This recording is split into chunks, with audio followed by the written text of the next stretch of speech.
very clearly, but there is a YouTuber. She calls herself the Pholosopher, and this is her YouTube channel. And I subscribe to it, and she's an adherent of free market capitalism. And she has posted a series of really, really dumb cartoons illustrating what she considers to be the debate between capitalism and socialism. And she's not wrong in that this is what the debate is, but both sides in this debate are wrong. She is wrong, and so are the people that she's arguing with. So I'm going to go over the Philosopher's bad cartoons, and I'm going to show you why she doesn't understand this, and neither do the people she's arguing with, right? That we're going to get into this. So, right, bad cartoon number one. These are her cartoons, giving credit where credit is due. This is bad cartoon number one, right? The poor go hungry because of the selfishness of capitalism. And so then she replies, some $595 billion was spent on charity in 2024. That's only possible with the bounty capitalism brings. So it isn't capitalism that's the problem, but governed laws that ban feeding the homeless and giving leftover food to those in need. Oh, yeah. Well, first of all, right, the DSA woman, in there, this is accurate. Oh, yeah, it's caused by selfishness. It's not caused by selfishness. It's caused by an irrational economic system where the government has to buy cheese in bulk just to keep the rate of dairy high, where there's a cave in Missouri where the U.S. government buries billions of dollars worth of cheese just to keep the farms from going out of business. We have an irrational system where the more food we produce, the more people are going to be hungry, where the more wealth that is created, the poorer people get. And the problem is that irrational profit-centered system. And the solution is rational planning of the means of production. So she's on there, and her understanding of what a socialist is, which is pretty accurate, is she thinks socialists just think that the reason people are poor is because all these rich people are hoarding all the food because they're greedy. And she's saying, well, actually, charity is the solution. Well, she's wrong on both counts, right? The problem is a system where the more food that's created, the more hungry people get. And the solution is rational planning of the economy and rational planning of the means of production. And here's another bad cartoon from the Philosopher. All right, this is bad cartoon number 2. Right? Capitalism is what makes us poor. Capitalism is death for the poor, said the College Students for Socialism. And she says, if capitalism makes people poor, why did poverty drop 90% while capitalism spread? Well, that would be because capitalism was a great advance over feudalism.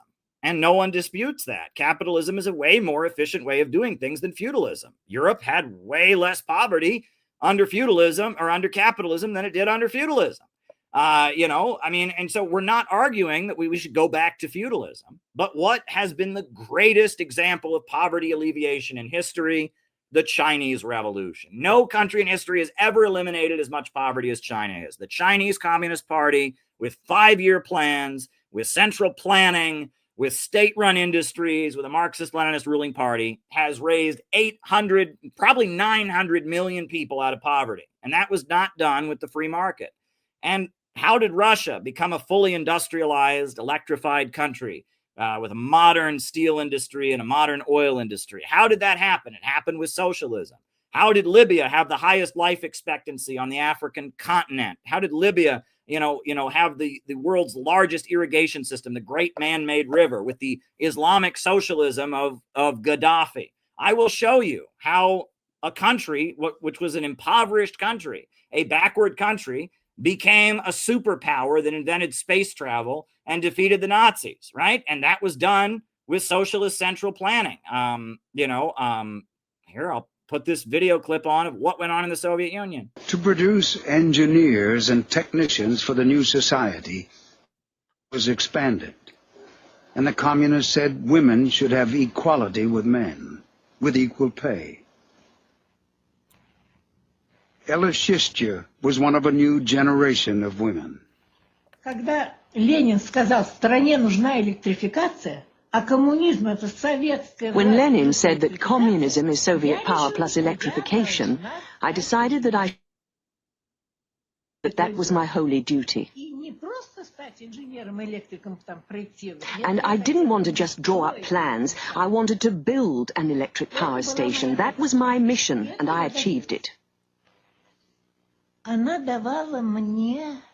The revolution gave me the right to feel equal to any man. It gave me the right to work, to study what I wanted to study. Она давала мне право трудиться, учиться так, как я хочу. Yodorova was held up as an example to others.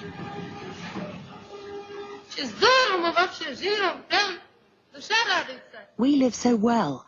Our hearts are so joyful. In no other country are there such happy young people as us. We're the happiest young people. All young people, I want to thank our party and our dear comrade Stalin for this joy that we have.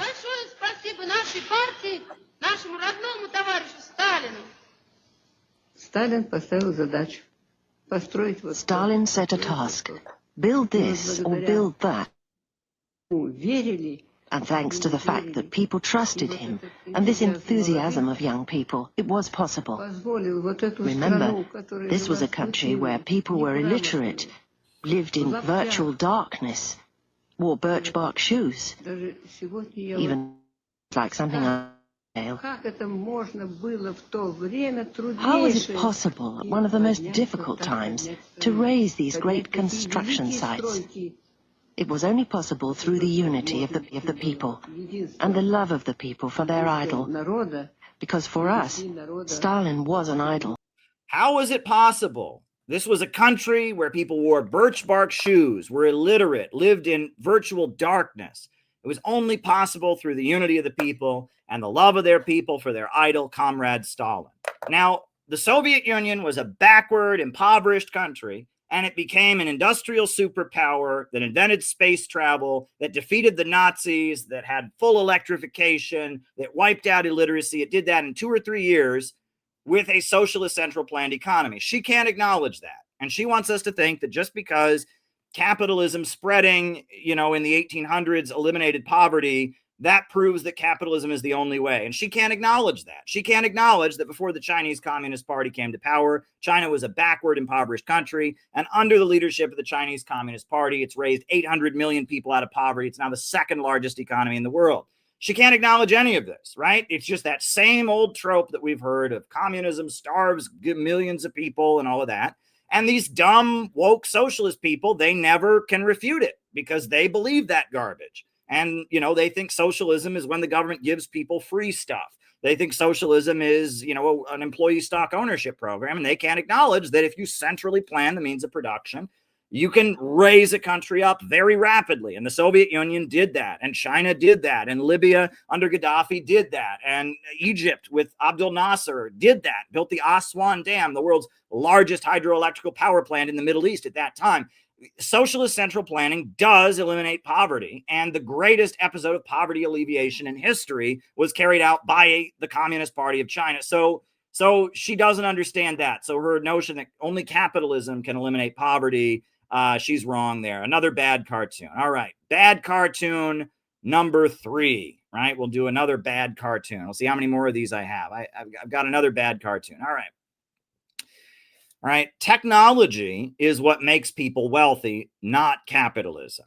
Now, I don't know who makes that argument. I've never heard that in my life, but maybe that's something the woke people would say. And she said, technology is useless if people are not free to provide other values. That's why the Soviet Union fell into poverty. Great scientists and engineers, but nobody was allowed to freely innovate and trade. Everything was state controlled. In the state, you cannot provide what people need.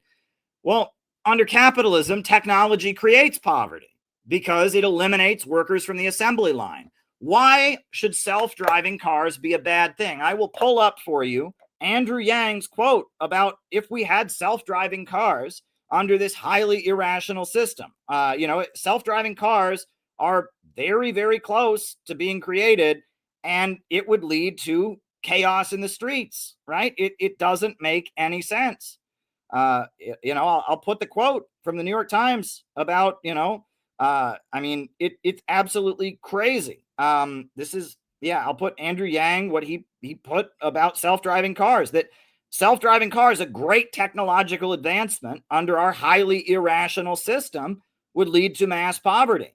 And, the Soviet Union was one socialist country that was able to utilize technology to raise itself up into being a modern industrial country. And China has used technology. So no, it's not technology makes people wealthier, and it's not capitalism that deserves the credit. It's that under the capitalist system, the more technology advances, the tendency of the falling rate of profit and the problem of overproduction is exacerbated, and a great technological advancement like self-driving cars, which should lead to great abundance, leads to greater poverty. This is what Andrew Yang wrote.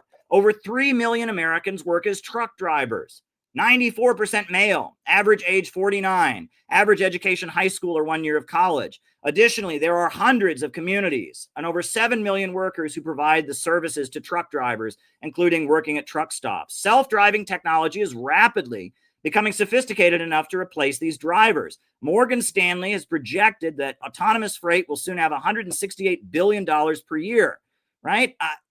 And Andrew Yang goes on to talk about how there could be riots in the streets. There could be an economic catastrophe under capitalism because of a great advancement. So the problem is not that capitalist technology makes people wealthy. It's that technology makes people poor in our highly irrational economic system. And we need central planning in order to deal with it. So bad cartoon, they're another bad cartoon. We'll pull up another bad cartoon from Miss Philosopher, right? Again, it's not her fault. She's never heard these arguments. She's dealt with a bunch of woke Mamdani fans. This is another great one, right?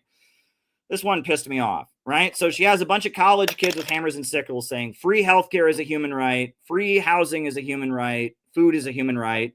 And then she has the slave plantation system of the South, right? And then she's got, under slavery, slaves got free healthcare, free housing, and free food. Well, this is particularly infuriating, right? Why? Because who was it who fought for the abolition of slavery? Who was it who fought for it? It was Marxists, right? You should read about August Willich. August Willich was a general, a brigadier general in the Union Army who was a personal friend of Karl Marx. And you should read the letter that Karl Marx wrote to Abraham Lincoln. Yes, Abraham Lincoln had a communist general in his army to defeat the slaveholders. And who was it, right? So this is August Willich, the communist general who fought against slavery. And on top of that, the New York Tribune, the Republican Party, Lincoln-aligned newspaper of New York City, hired Karl Marx as its London correspondent. But who was it who was the biggest supporter of the slaveholders? The British Empire. The British Empire wanted the cheap cotton. The reason the non-productive and backward system of slavery was kept intact in the United States was because the British Empire needed the cheap cotton for their textile mills.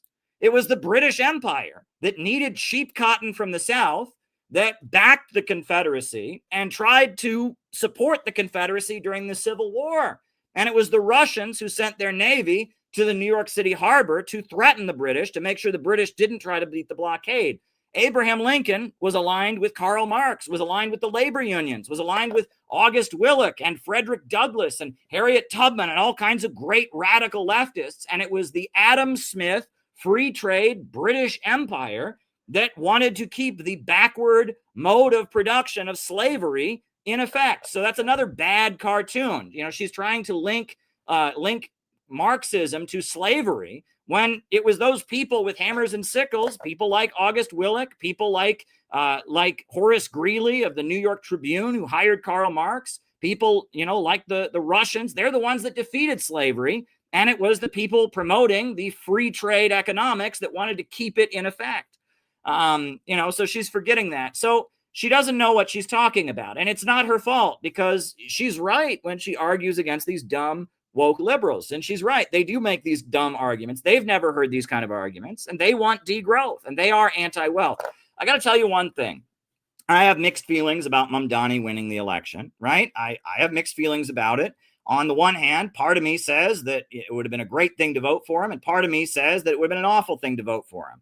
But I will give you an argument against Mamdani, right? And I will give you this argument against Mamdani, right? This is the anti-side. The pro side is that he's opposed to Israel and its crimes. The pro side is the stupid red baiting against him. The pro side is that some of his programs, like free buses, might help poor people. But this is an argument against him. This slogan that he used, a city we can afford. That sounds good on the surface, right? Because we're all getting squeezed by inflation. But think about that for a minute. A city we can afford. A city we can afford. New York City is already Walmart. Let's demote it down to Dollar Tree, right? I mean, this city is already Walmart, Kmart level, but let's sink it down to Dollar Tree. I don't want a city we can afford. I don't want to, lower conditions of life so that they're easier to buy.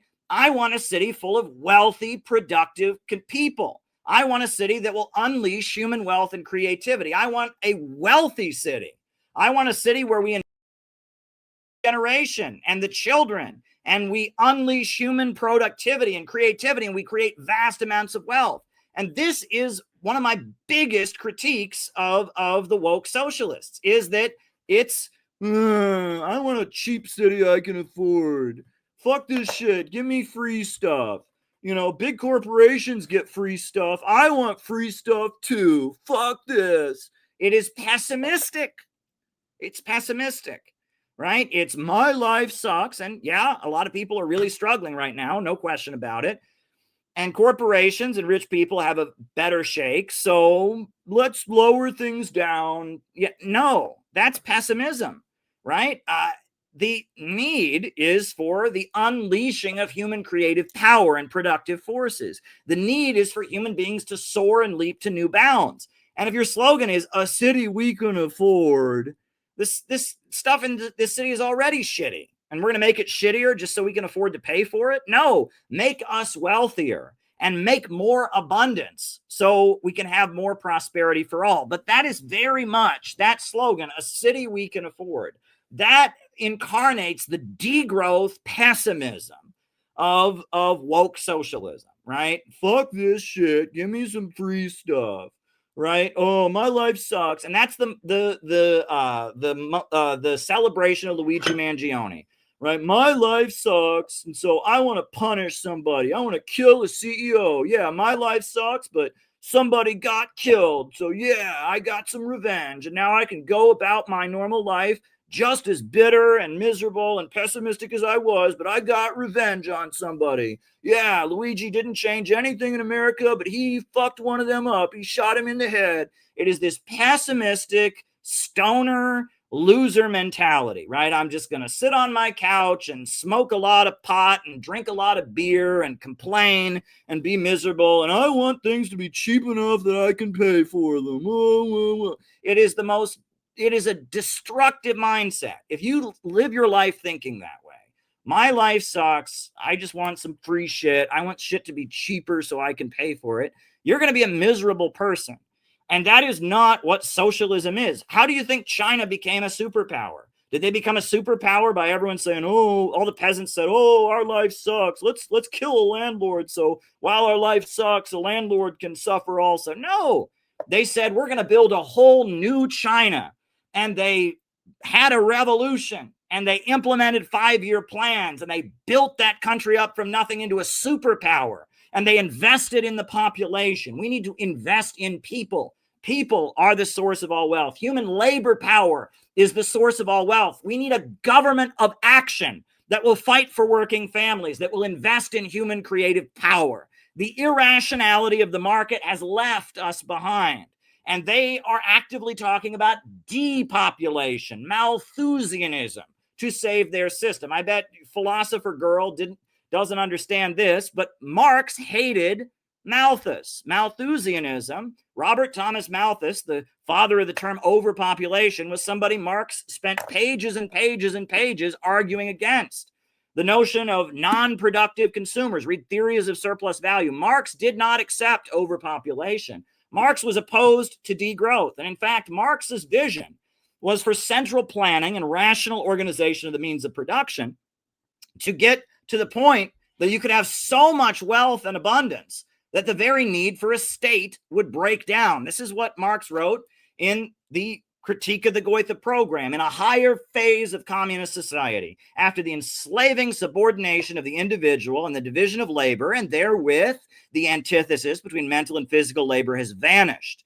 After labor has become not only a means of life, but life's prime want. After productive forces have increased with the all-around development of the individual and all the springs of cooperative wealth flow more abundantly, only then can the narrow horizon of bourgeois right be crossed in its entirety, and society inscribe on its banners, from each according to his own ability, to each according to his needs. Meaning that we need to create a society where there's so much wealth and so much abundance that people only work because they feel like it. Labor becomes life's prime want, not a necessity. People don't have to work anymore. They just do it because they feel like it, right? A society where there's no division between physical and mental labor, where the springs of wealth flow more abundantly than ever before. And on that basis, the individual will be all around developed, more freedom than ever before, no coercion, and people can just do what they feel like doing and take what they need on the basis of vast abundance.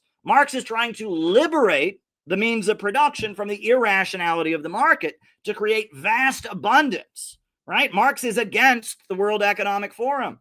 He wants society to do what China did and take control of the means of production and build them up and construct. It's not a city we can afford, right? It's not, there was this store in Ohio. I don't know if it's still around. I think it's like a national chain. It's called Marx. And a lot of people criticize this store, Marx, M-A-R-K or C-S, because Marx, its prices were low, but they weren't that low. But they went out of their way to make their store look shitty. Right. And people talked about this. They made, they went out of their way to have the floors have cracks in them and to make it look shitty so that people would think they were cheaper. Right. And that's basically what Mamdani is saying here. We're going to have a cheap city. We're going to have we're going to have a city we can afford. I mean, that is not socialism. Right. That is not what China did. That is not, raising people up out of poverty. That's not rational central planning. That's not unleashing the individual. That's not the all around development of the individual. That's not the springs of productive wealth flowing more abundantly. That's stoner pessimism. Right. And I don't like it. I don't like it. I don't like it one bit. And that, I understand why somebody like Miss Philosopher here, who's a small business owner, most likely, who wants to make a lot of money, who is full of creativity. She looks at something like that and she's disappointed by it. Well, that's why we're innovationists. That's why we don't even call ourselves communists at this point, because communism has become synonymous with pessimism and degrowth and Malthusianism and all these things that it's not. And ultimately, we need a rationally planned economy, a centrally planned economy to unleash human creative power. Funky is right. Liberating human and growth potential is essential to life. And that is what we're about. And it is the irrationality of the market, the greed of the market that is standing in the way between human creative power and the wealth and abundance that we're capable of building. And that we need a government that invests in people and in communities to build and construct and build a whole new world.